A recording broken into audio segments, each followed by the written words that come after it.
Sir इकडे sir sir इकडे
आज मातोश्रीमध्ये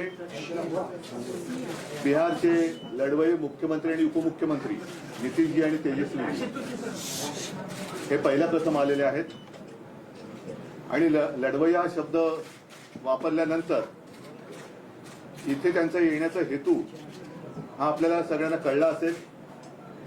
देशामध्ये एकूणच लोकशाहीची हत्या होते की काय असं चित्र दिसतंय आणि लोकशाही वाचवण्यासाठी सर्वच, नुसते मी विरोधी हा शब्द नाही वापरणार, तर विरोधी कोणाचे विरोधी, तर जे लोकशाहीची हत्या करू इच्छितात त्यांचे विरोधी असे सगळे देशप्रेमी पक्ष आणि जनता एकत्र करण्याचे जे आमचे प्रयत्न सुरू आहेत ते प्रयत्न आणखी बळकट करण्यासाठी नितीशजी आणि तेजस्वीजी आणि त्यांच्या सोबत त्यांचे सगळे सहकारी आलेले आहेत, त्यांच्या सगळ्यांचं मी स्वागत करतोय।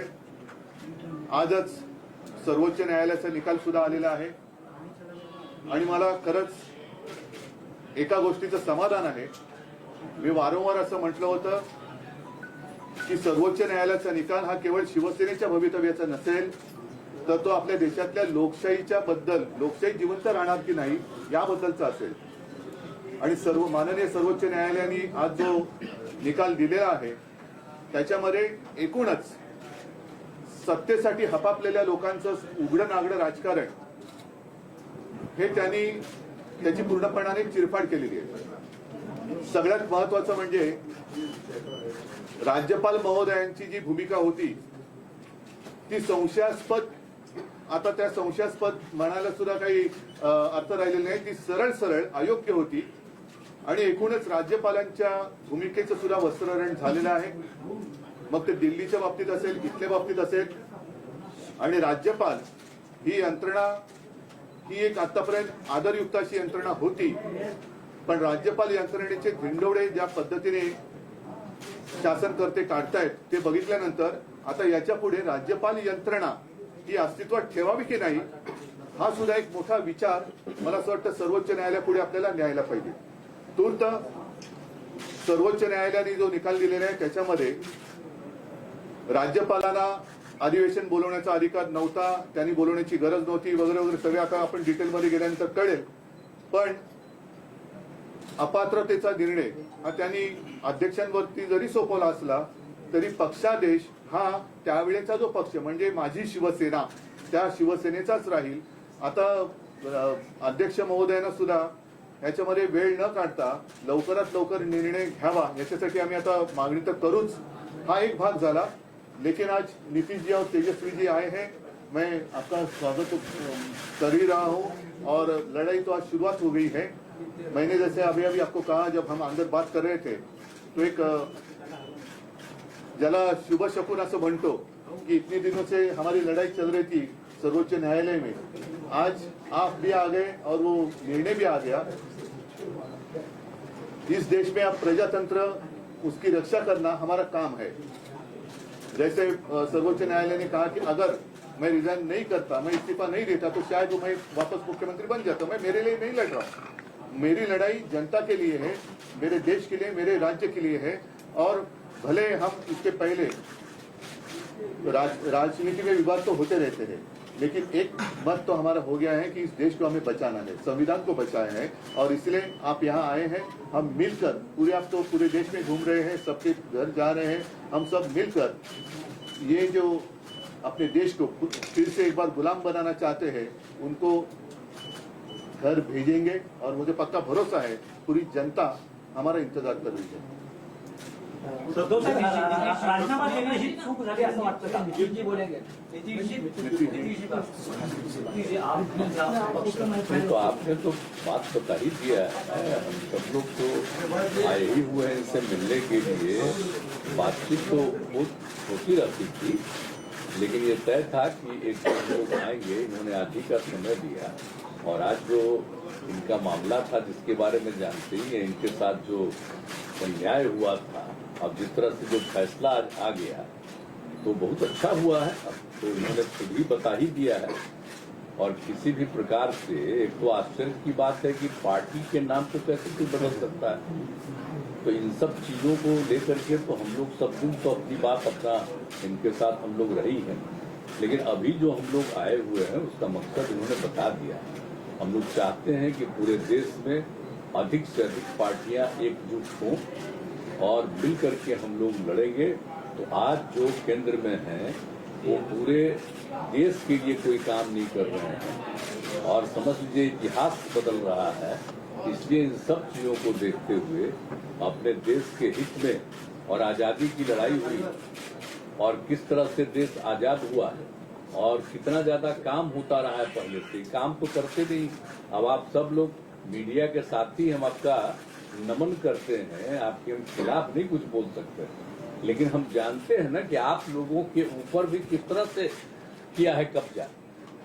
कि कोई बात तो थोड़ा बहुत आप कह दीजिएगा, लेकिन ज्यादातर वो लोग अपनी तरफ से विचार करवा रहे हैं. काम क्या कर रहे हैं देश में बताइए? कहीं कोई काम हो रहा? और अलग अलग राज्यों में दूसरे पार्टी के लोगों ने जो काम किया है उसके बारे में तो उतना चर्चा भी नहीं होता है. तो इसीलिए देश के हित में जरूरी है कि भाई देश आगे बढ़े और आपस में किसी तरह का विवाद नहीं होना चाहिए. कोशिश क्या हो रही है? समाज में एक तरह का विवाद पैदा हो और ये नहीं होना चाहिए. सब में एकता, हिंदू मुस्लिम कोई भी जाति के हों, सब में कोई विवाद नहीं होना चाहिए, एकता रहनी चाहिए. तो हम लोग तो यही चाहते हैं कि ज्यादा से ज्यादा पार्टियां एक साथ मिल करके काम करेंगी. और इस बीच में बहुत लोगों से बातचीत हो गई है आज तो इनसे ऐसे हमारी बात हम लोगों की होती रहती है, आई ही है, आज भी बात करेंगे। अब इसके बाद ये तय होगा कि कब मीटिंग सब लोगों की होनी। तो अभी तो एक राउंड आप जानते ही हैं, पिछले महीने भी हम लोगों ने बातचीत किया और जिस तरह से बातचीत हुई है अनेक पार्टियों से, बहुत लोगों से बहुत अच्छी बातचीत हो गई है। अब उसके बाद आगे जो करना होगा वो हम लोग करेंगे। लेकिन अभी तो आए हैं, बस यही मकसद है इनका और हम लोगों का विचार तो एक ही है ना, भाई देश के हित में काम करेंगे।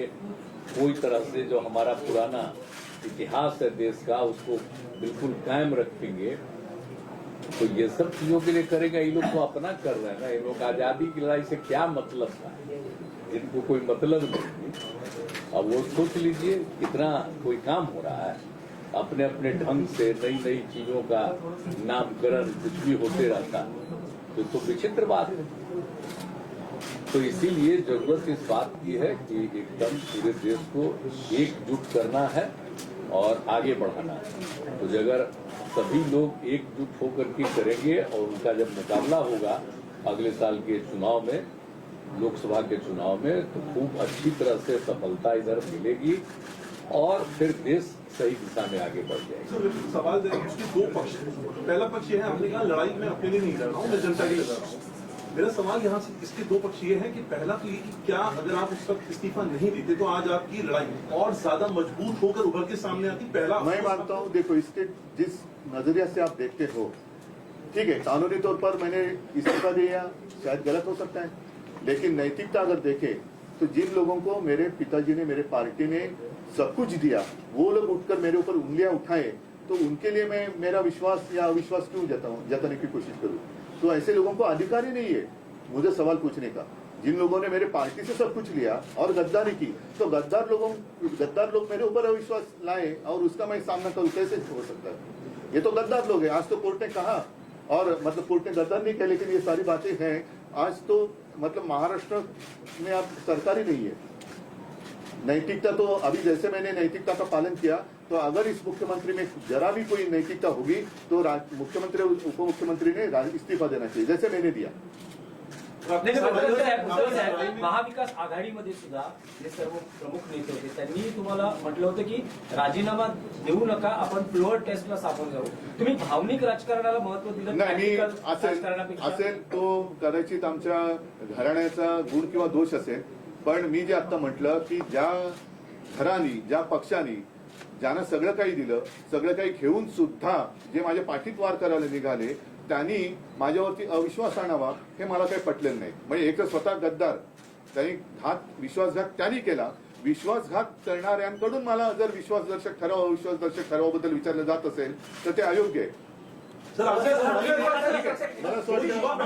दो युवा यहाँ पर हैं, आदित्य हैं और तेजस्वी हैं, जिस लड़ाई की आप बात कर रहे हैं, जो मिलकर सामने आए हैं, इनमें इन दोनों का कितना अहम रोल और किस तरह से देखेंगे आप? अभी क्या रोल, अभी क्या वो सिनेमा या नाटक थोड़ी है कि रोल कैसे रहेगा, ये देखो ऐसा रोल रहेगा। ये रोल तो नीतीश जी, जब ये विपक्ष इकट्ठा ला रहे हैं, विपक्ष का चेहरा कौन बनेगा? आपकी कुछ कोशिश? ठीक है, चलो अभी तो हम इकट्ठा आ रहे हैं। सबको एकजुट करना चाहते हैं, लेकिन अपना कुछ नहीं करना चाहते हैं, ये जान लीजिए। हम तो सिर्फ चाहते हैं कि सब एकजुट हो, मिल करके सब लोग लड़े और हम लोग मिल करके पूरा का पूरा सिद्धांत बना के चले और देश को आगे बढ़ाएं।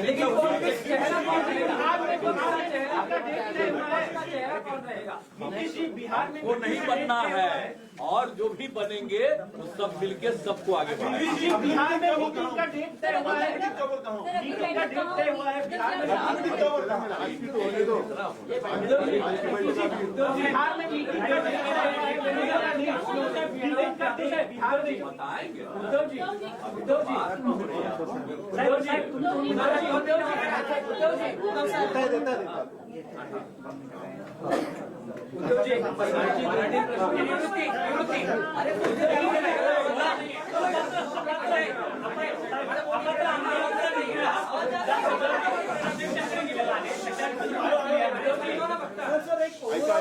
सर्वोच्च न्यायालयाचा निर्णय आला आहे, त्यानंतर पुढे काय?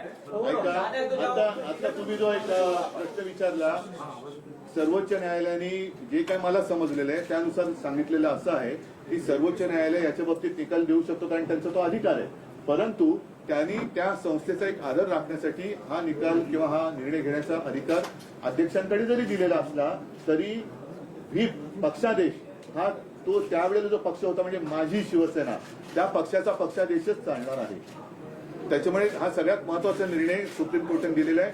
त्याचबरोबरीने निवडणूक आयोगावरती सुद्धा ताशेरे मारलेले आहेत, राज्यपालांवरती ताशेरे ओढलेले आहेत. एकूणच हे चापकाचे फटकारे जर जे तिकडे खुर्चीत बसलेले आहेत ते निर्डावलेले नसले तर त्यांना पुरेसे आहेत आणि त्यानुसार आता तरी त्यांनी सुधारण्याची आवश्यकता आहे. नाही उद्धवजी स्ट्रेट प्रश्न आहे की मुख्यमंत्र्यांनी विद्यमान मुख्यमंत्र्यांनी राजीनामा द्यावा नैतिकतेच्या आधार अशी तुमची ठोस मागणी माझी आहे का? जसं मी तुम्हाला म्हटलं की मी एक नैतिकता मला असं वाटलं की ज्यांना सगळं काही देऊन सुद्धा हापापलेली लोक ही माझ्यावरती अविश्वास ठराव आणणार आणि त्यांच्या हापापलेपणाने मी पुरेसा पडू शकत नाही कारण आणखी काय देणार.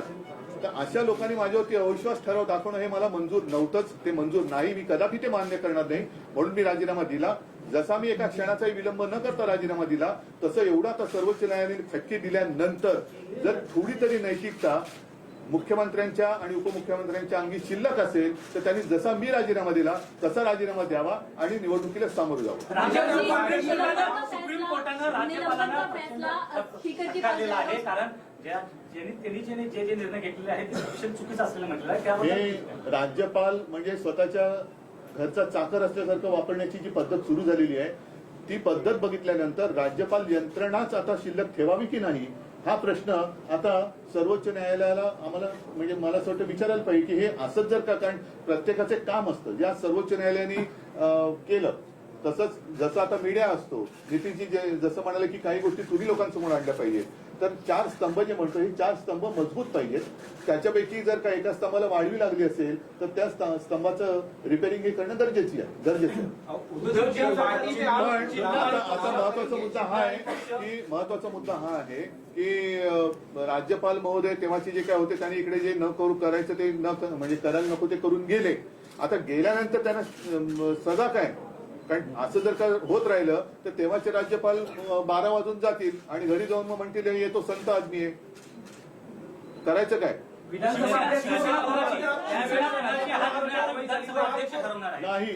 नाही अजिबात नाही. अपात्रतेचा निर्णय हा त्यांना ठरवायचा आहे. पण जे मी समजलं त्याच्याप्रमाणे त्यांनी फुटीरांचा व्हीप नामंजूर केलेला आहे सर्वोच्च न्यायालयाने. त्याच्यामुळे माझ्या शिवसेनेचाच व्हीप लागू होणार. यांच्यावरही कारवाई झाली पाहिजे असं तुमचं म्हणणं आहे का? बिलकुल आहे. कारण नाहीतर ही प्रथा आणि हा पायंडा पडेल की त्यावेळेला राज्यपाल म्हणजे नाही तर राज्यपाल काय राज्यपाल ही संस्था म्हटल्यानंतर ती काय कॉम्प्युटर नाहीये. त्या व्यक्तीच्या जर का त्याच्या मर्जीप्रमाणे ती यंत्रणा चालायला लागली तर त्या व्यक्तीला किंवा काय जाब हा विचारला गेला पाहिजे. नाहीतर तो पायंडा पुढे पडेल. प्रत्येक राज्यपाल हेच म्हणतील की आम्हाला काय आमच्या काळात त्यांचे 12 वाजून जायचंय निकाल येईपर्यंत आम्ही आमच्या घरी पोहोचलेलो असू. निवडणूक आयोगानं तुमचं चिन्ह काढलं पण आज कोर्टाने असं म्हटलेलं आहे निकाल देताना की शिवसेना त्यावर कोणी दावा करू शकणार नाही म्हणजे शिवसेना तुमच्याकडे राहील असं एक नक्कीच आहे. आणि तर मग आता चिन्ह आणि पक्षाबाबतीत आमचं आर्ग्युमेंट हेच आहे की निवडणूक आयोगाचं काम हे निवडणूक आयोगाने त्यांच्या चौकटीत केलं पाहिजे. निवडणूक आयोग म्हणजे ब्रह्मदेव नाहीये. राज्यपाल म्हणजे ब्रह्मदेव तर अजिबातच नाहीये. त्यांना आता राज्यपाल मानायची की नाही ती संस्थाच ठेवायची की नाही हाच आता एक विचार त्याची चर्चा झाली पाहिजे. पण निवडणूक आयोग हे निवडणुकीपुरतं मर्यादित असतं. मतांच्या टक्केवारीवरती एखाद्या पक्षाला मान्यता देणं नोंदणी देणं आणि त्याला निवडणूक चिन्ह देणं हे त्यांचं काम असतं. नाव देणं नाव काढणं हे त्यांचं काम नाही. आम्ही ते मानणार नाही. कारण निवडणूक शिवसेना हे नाव देताना निवडणूक आयोगाची परवानगी घेऊन बाळासाहेबांनी शिवसेनेची स्थापना केलेली नव्हती. त्याच्यामुळे कदापि शिवसेना हे नाव दुसऱ्याला आम्ही घेऊ देणार नाही. तो निवडणूक आयोगाचा घटनाबाह्य अधिकार आहे. कारण नाव धनुष्यबाण आणि हे त्या मतांच्या टक्केवारीवरती ठरवण्याचा अधिकार कदाचित किंवा निवडणूक आयोगाला आहे. जसं आता काही पक्षांची राष्ट्रीय पक्ष म्हणून मान्यता काढली ते तुम्ही मतांच्या टक्केवारीवरती नोंदणी करू शकाल पण नाव नाही काढू शकत. नाही असं आहे की उद्या मी निवडणूक आयुक्तांचंच नाव बदलून वेगळं काय केलं तर काय होईल. तर त्याच्यामुळे ते माझं शिवसेना नाव नाही काढू शकणार, काढू शकत नाही आणि आम्ही काढू देणार नाही. आम्ही शिवसेना म्हणूनच राहणार. सर निलंबन का फैसला स्पीकर के हाथ में है। सर निलंबन का फैसला स्पीकर के हाथ में है।